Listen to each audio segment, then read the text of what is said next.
Merci, Monsieur le Président. Je crois que dans cette Assemblée, tout le monde est d'accord pour dire que ce contrat est une atteinte au principe constitutionnel de libre administration des collectivités territoriales. Et à la limite, même, on pourrait s'arrêter là pour considérer que ce qui est proposé n'est pas acceptable. Évidemment, il faut aller un peu plus loin dans la réflexion et c'est ce que je vais essayer de faire.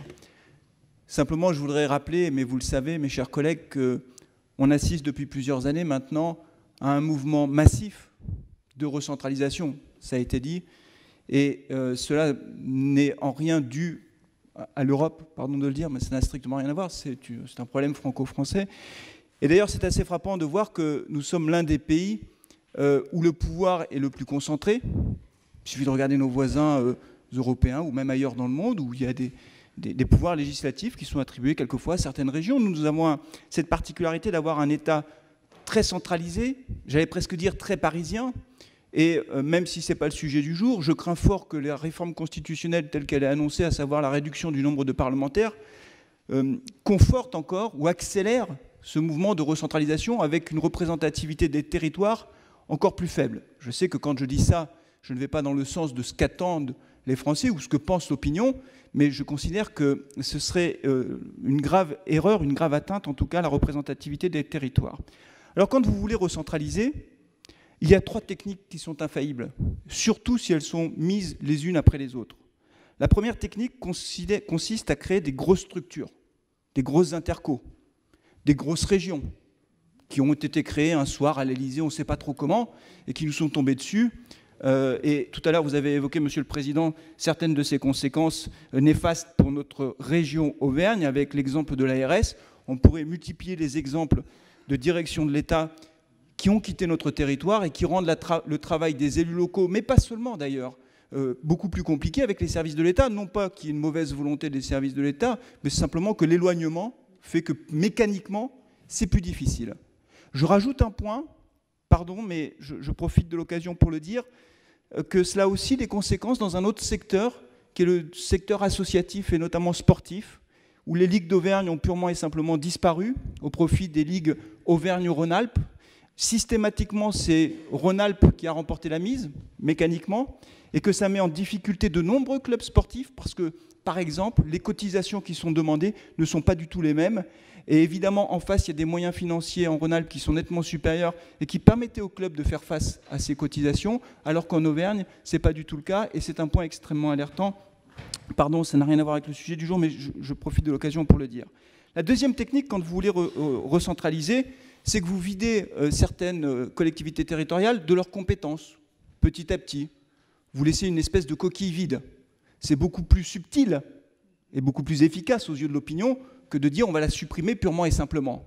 Moi, je considère que, par exemple, le département est à la bonne taille, c'est le bon échelon à la fois de proximité, mais en même temps cette vision globale sur le territoire, et qu'évidemment, celles et ceux qui voudraient remettre en cause l'existence des départements feraient fausse route. Et enfin, dernier point, et on y a assisté maintenant depuis plusieurs années, il faut également étrangler financièrement ces collectivités territoriales. Alors le pacte, le contrat qui est proposé, je ne le considère pas comme étant satisfaisant. Je vais prendre cette expression même si elle est impropre, c'est moins pire que la baisse violente des dotations à laquelle nous avons assisté sur ces dernières années. Vous avez évoqué le chiffre des 35 millions d'euros pour notre département.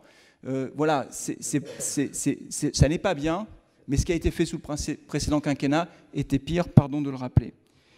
Mais je vais être un peu dur avec nous-mêmes, mes chers collègues. C'est qu'une fois qu'on a dit ça, on n'a résolu aucun problème, puisque nous avons simplement et collectivement perdu la bataille de l'opinion. C'est ça la réalité. C'est que si les gouvernements se succèdent et avancent toujours dans le même chemin de recentralisation, sous la pression de la haute administration qui considère au fond que les élus locaux ne sont pas très responsables et qu'il faut leur enlever des compétences, que même les fonctionnaires territoriaux finalement ne seraient pas trop capables de gérer tout ça et qu'il est urgent de recentraliser, c'est parce que nous n'avons pas été capables d'expliquer à nos concitoyens en quoi nous avions un rôle important et pourquoi ce qui se passait, ce mouvement de recentralisation était négatif. J'y vois 2 raisons. La première raison, c'est qu'il y a eu des excès sur certaines collectivités, des mauvaises gestions. Mais là, c'est la démocratie qui s'applique. Quand un exécutif local fait mal son travail, c'est à l'électeur de le sanctionner à l'élection qui suit. Et puis aussi, et là c'est plus notre responsabilité, c'est que je crois que nous n'avons pas mené cette bataille de l'opinion Nous n'avons pas expliqué, ou nous avons mal expliqué.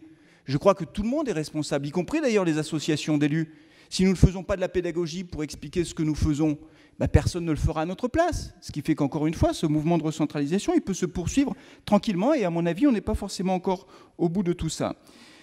Il y a un dernier point, moi, qui m'agace particulièrement dans toute cette histoire, c'est que l'État passe son temps à donner des leçons de gestion aux collectivités territoriales. Encore une fois, quelquefois, il y a certainement à redire sur la façon dont sont gérés certains départements, certaines régions ou certaines communes.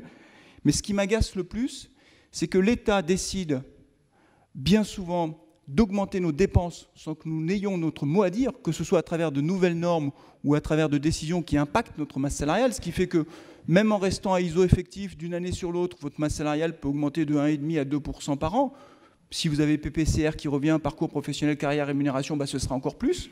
Donc en gros, votre masse salariale à ISO effectif va augmenter de 2 à 3% par an, et l'État va vous expliquer que c'est inacceptable que votre masse salariale augmente. En gros, je dépense votre argent, et je vous explique que vous êtes irresponsable parce que vous dépensez trop d'argent. C'est insupportable, mais ça, encore une fois, nous n'avons pas su l'expliquer collectivement à nos concitoyens. Pour revenir au rapport qui nous est proposé aujourd'hui, je crois que ce qui compte au bout du bout, c'est l'intérêt des Puy-de-Dômois et des Puy-de-Dômois. Voilà. On peut retourner le problème dans tous les sens. J'entends les arguments qui sont avancés pour dire qu'il ne faut pas le signer. Moi, quand j'essaye de voir objectivement quel est l'intérêt de notre collectivité, donc quel est l'intérêt des populations qui nous ont portés au sein de cette Assemblée, tout ça me pousse à considérer qu'il faut effectivement signer ce pacte. Donc je voterai pour, et je terminerai juste en disant que j'ai la cohérence j'essaie d'être cohérent dans mes prises d'opposition, et que je ferai évidemment de même au sein de Clermont-Auvergne Métropole. Merci de votre attention. Merci.